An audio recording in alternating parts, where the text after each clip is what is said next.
It is good to be back, Georgia. It is good to be back. Wow. All I've got to say is a huge thank you to Ann for the introduction, but I'd just be clear with you, I would play on her team. I will tell you that. So that's what leadership looks like. And to this incredible community and to your mayor, Mayor Van Johnson, thank you for that.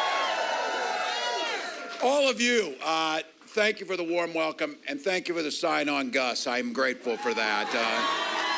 I am grateful. Look, you can, I think Gus turned 18 2 weeks ago. He voted last Wednesday. He voted. So. Look, we got a Tuesday afternoon, and all of you are here, and I continue to say it. This is why I remain so optimistic. You could be anywhere doing anything else. You're here because you love this country deeply, so thank you.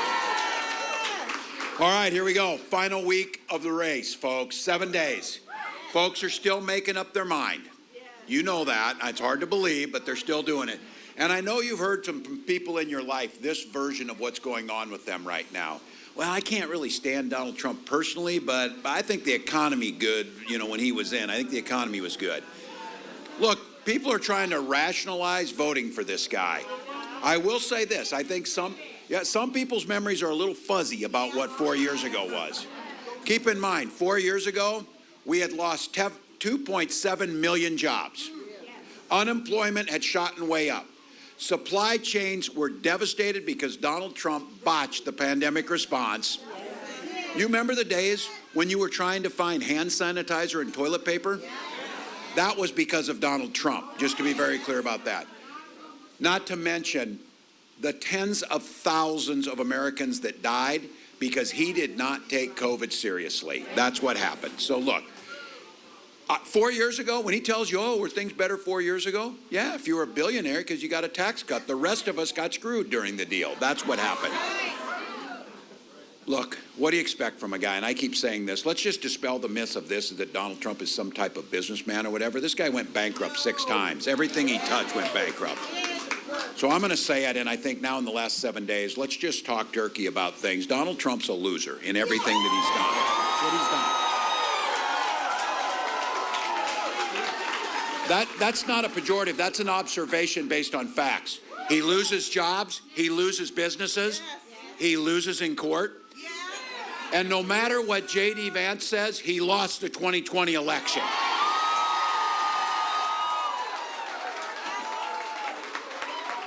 Now, I know some of you feel a little bit of anxiety these last 7 days. The news media, they want you to click on things because all of a sudden, exciting news about the election. So you click on it, so they can make money or whatever. Look, don't take any of that. Don't take any of that. You know what the antidote is to the anxiety you're feeling? Go out and vote for Kamala Harris. That's right.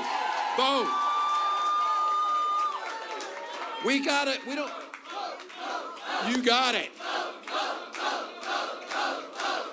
That's our power. That's our power. Trump wants to talk about the past. Kamala's got a new way forward. She knows this economy works best when it works for all of us. That's the way it needs to be. I am incredibly proud to be on this ticket with her, especially for this, because you heard about the coaching and stuff. We've got real plans for America. Not concepts of plans, real plans. Lower costs, put more money back in your pocket, and make sure that everybody in this country gets an opportunity to get ahead, not just get by. And I want to talk about this, taking on the price gougers that we talk about. Why are grocery prices so high? That's what farmers are asking. Why in the hell are farmers still making $4 a bushel for corn when fruit prices were 30% cheaper when they were making $4 for corn? Somebody's taking money in the middle. We'll attack that, making sure on the national level, take on price gougers. This issue about giving tax cuts, Donald Trump will do it. He will give tax cuts, but it will be for the richest amongst us. We want to give tax cuts to 100 million middle-class Americans, the folks who are working. This one is transformational. We did it in Minnesota. We did it during the pandemic. $6,000 child tax credit in the first year of that child's life. Matters. And this issue, you know this, they want to talk about things that don't impact you. The things that impact you, though, I see young folks in here too. Where are you going to find child care? Where are you going to find childcare? How are you going to afford it? We're talking about making sure we're hiring more people to work in childcare, and we're incentivizing and being able to subsidize some of the costs so that folks can get out and work. That makes a difference. Now, they asked J.D. Vance where we should get childcare, and he said, ask Grandma to do it. Because God knows Grandma's not doing anything else, like having a career and living her life and doing things like that.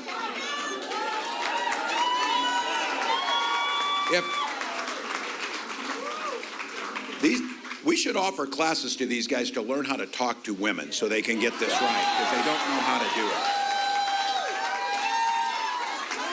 it.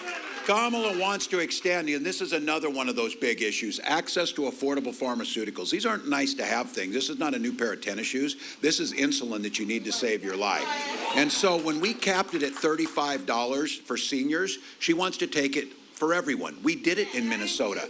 The reason we did it for everyone in Minnesota was there was a young man named Alex Smith.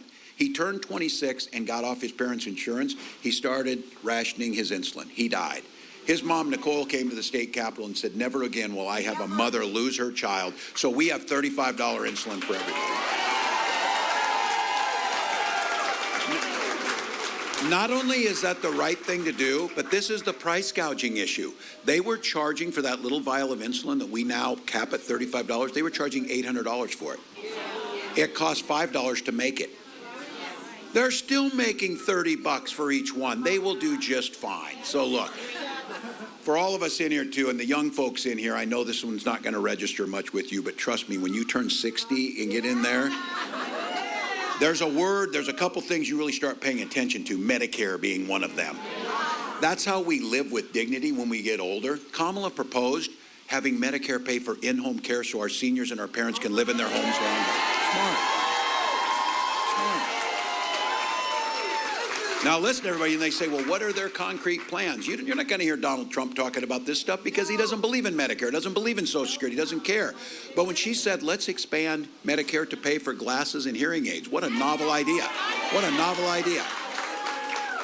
Now, Trump's plan, they had a bunch of experts look at it. Trump's plan will bankrupt Social Security in 6 years. 6 years. Now, I want to just talk about this on Social Security. When you're a billionaire and you're sitting down at Mar-a-Lago, and remember the reason he's a billionaire because his dad gave him $400 million. Any one of you would be multiple billionaires richer than him if you had it started out. But look, he doesn't give a damn if the Social Security check gets deposited or not. You know who does care? My nearly 90-year-old mom, because she pays for food and heat with that money. And you know what? She paid into it. She paid into it. Now, Donald Trump wanted to tell us, and J.D. Vance tried to explain to me after Trump's concept of a plan. He tried to explain the plan, and I said, you should go back to the concept, because when you explain it, it's even worse. Because what he explained is getting rid of the Affordable Care Act. And for all of you who've forgotten, and for folks in here, what Obamacare did was make sure insurance companies could not determine whether they covered you or not because you had a pre-existing condition. Yeah, we're not going back to that. These folks get it. Here's the old, even Donald Trump could figure out this business model. Insurance companies want to only insure healthy people, and they want to make it difficult for you to make a claim and collect the money, because that way they get to keep the money. What ACA said is, because you've had asthma when you were younger, or because you're a woman, or because you hurt your knee, you're not going to be excluded from this, and you're going to get health care, because guess what?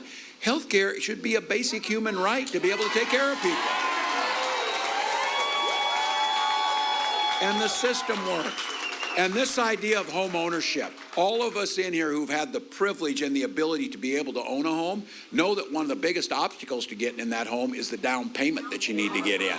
If you're like me, I used a VA loan where you don't have to have a down payment. What Kamala's proposing is making sure everybody gets a $25,000 credit to be able to get your down payment into your home.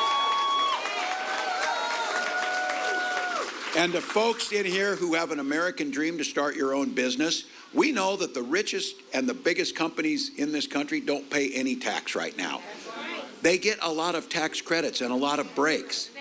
And speaking of not paying taxes, Donald hasn't paid 10 of the last 15 years in federal tax. So what we think is we have those folks pay their fair share, and then we start focusing a $50,000 tax credit on small business owners for they're able to get off the ground. Makes more sense. But not Donald. He wants to give another tax cut to his buddy Elon to make sure, yeah, even more. At your expense.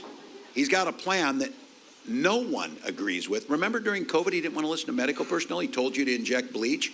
Well, his same acumen around epidemiology applies to business. He thinks if he's going to do his tails tax, which he wants to tell you are tariffs, and China's going to pay for them, China's not paying for them. You're paying for them.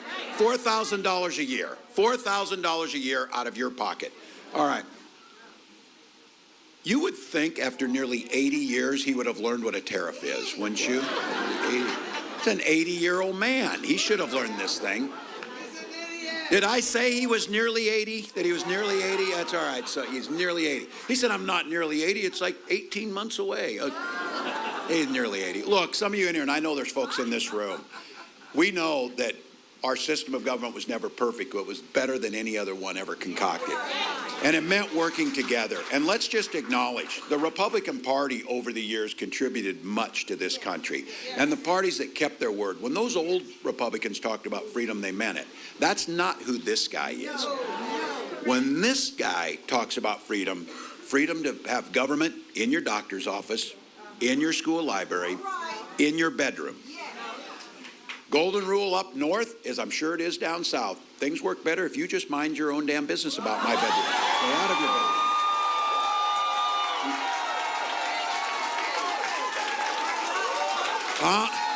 Kamala knows when she talks about freedom, freedom for you to make the decision, not politicians. Because I will be damned if we need Donald Trump concerned with our bedrooms. I'll be damned if we need that.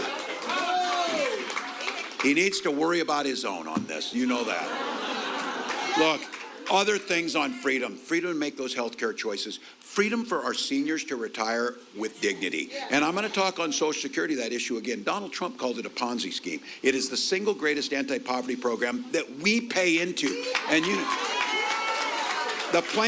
his plan is to strip that money out, give it to his private investors on Wall Street, and then we know how that'll be. To the union members in here, the union folks in this room know, teachers, the rest of you, a defined benefit pension plan is security, and that's what we're talking about.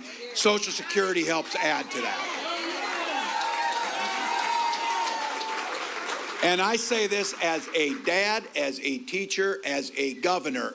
Our children should be free as little ones to get dressed up, head to school to learn and be kids and not be shot dead in that classroom. It's ridiculous. You know it. And don't take a back seat on this. I know guns. I am a veteran. I'm a hunter. I'm a gun owner. Kamala's a gun owner. What we know is we can clearly uphold the Second Amendment while also upholding our first responsibility, protecting our children. Now, lots of stuff going on. 7 days, lots of anxiety, all these things going on. I'm going to take just 1 second here before we wrap up to talk to the guys in this room, and thank you for coming. Think about this. Think for a moment about the women you love in your life, your partners, your wives, just all the rest of them. Their lives are at stake in this election. That's what's here. Donald Trump's the one who appointed those Supreme Court justices, those three, who overturned Roe versus Wade. Now, young women in this room, you've got less rights than your moms had. 20 states, including this state, have a Trump abortion ban. He calls them a beautiful thing. Georgia, you're seeing it here. You know what a beautiful thing looks like. Amber Thurman, mom of 6-year-old boy, medical assistant, dreaming of being a nurse. Trump took down Roe. She was forced to wait 20 hours to get urgent medical care she desperately needed. Her death was found to be preventable when she couldn't get the care she needed here. As a parent, as an American, as a human being, that makes me sick as hell that would happen. We're hearing these stories all across the country. Women are turned away from emergency rooms, having miscarriages in parking lots, survivors of rape and incest being forced to carry those pregnancies to term, and fertility clinics turning people away at the door. And I said, none of these women Amber wouldn't want to have her name out there. Her family's grieving over her death. But we're out here because we know what they've done could be worse. For Gwen and I, we struggled for years to have kids. We used fertility treatments. We finally had that beautiful daughter, and I have to tell you, I will be damned if I'll allow any politician, let alone Donald Trump, make that decision for your family.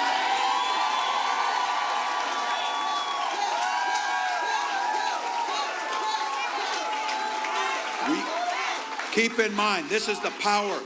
We are not going back, and we've got the power to do this. We're not going to just elect Kamala Harris president. We're going to take back the House and hold that Senate. And you know why we're going to do it? Because America's counting on us, and she'll make sure that when we do that and a reproductive freedom bill comes to her desk, she will sign it. I said it earlier. You're here because you love this country. But I'm just going to say it. That can't be said about all candidates in this race. Trump last week called this country the garbage can for the world. Literally trash talking this country.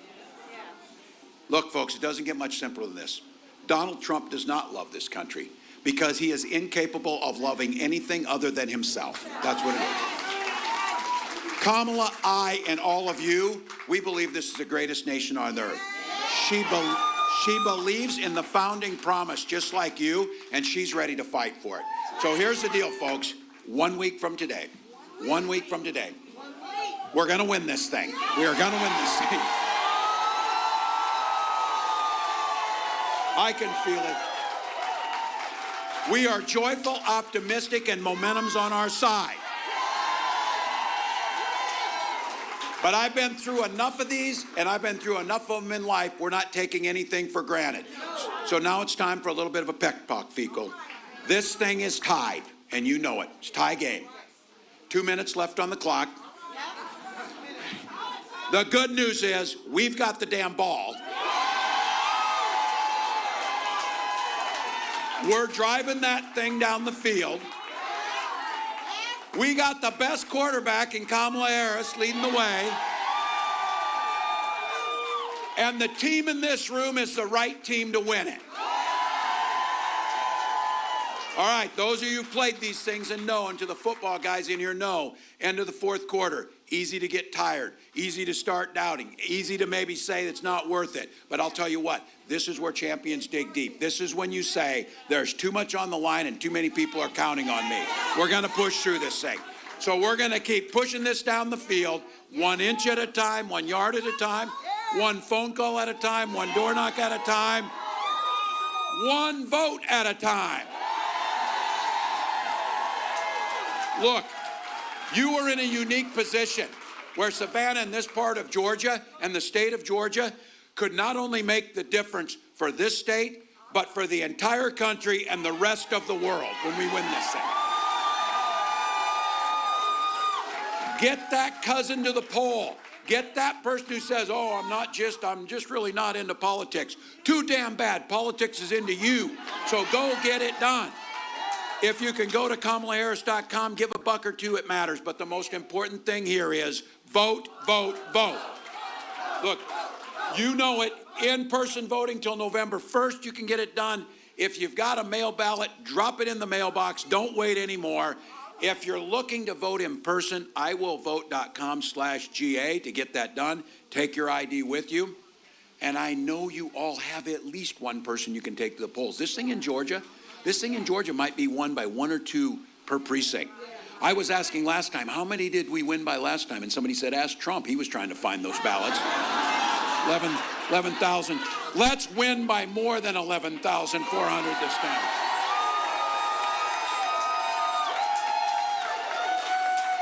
I will say this, though. I will take any win down here. And if we win Georgia by just a single vote, I will go away happy knowing that was Jimmy Carter's vote that put us over the line. So there you go.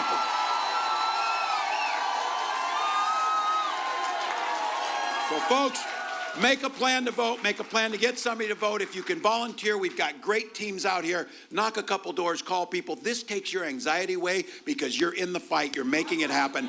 And for all of you, you're here because you believe in the promise of America. Even some of you younger people, you're going to be on that porch in your rocking chair someday, and there's going to be a little one at your knee and say, what did you do in 2024 to save democracy? And you're going to say, every damn thing I could do. Every damn thing I could do. So look, folks. We know what's up. We got this group here. Kamala says it. When we fight, we win. Right now it's when we vote. We win. Let's win this, Georgia. Let's go.